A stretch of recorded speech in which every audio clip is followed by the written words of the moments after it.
Bom, continuando, primeiro vamos começar pela definição. O que seria, então, uma semelhança de triângulos?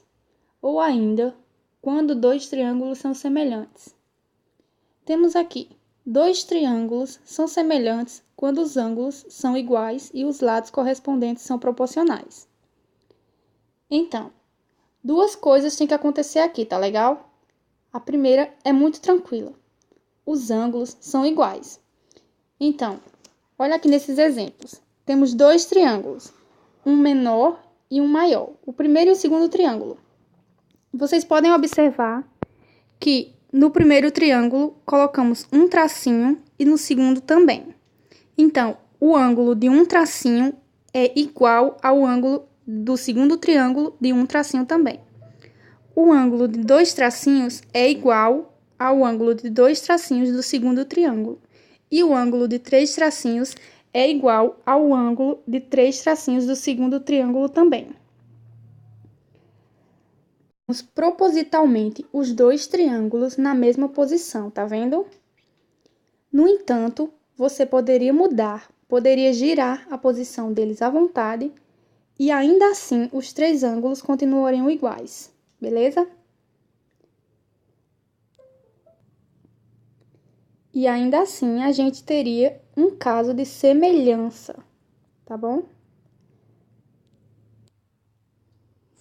Mas uma observação, os lados não são iguais, não.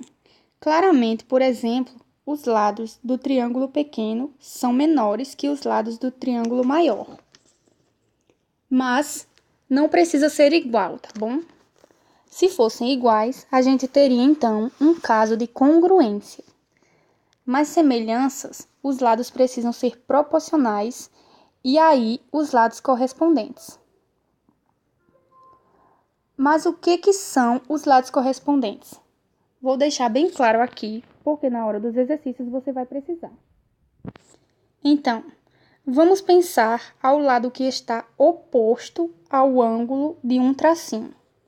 No outro triângulo, você tem que buscar o lado que está oposto ao ângulo de um tracinho também. Então, esses são correspondentes.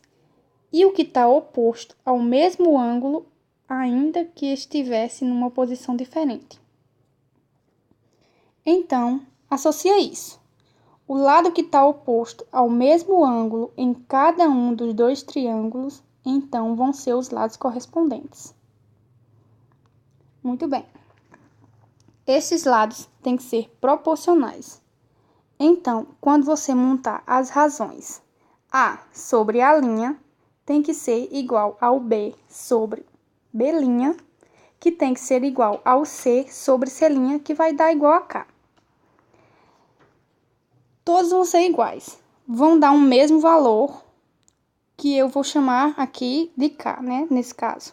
E esse valor é chamado de constante de proporcionalidade. Ou ainda, razão de semelhança, que neste caso é até mais aplicável.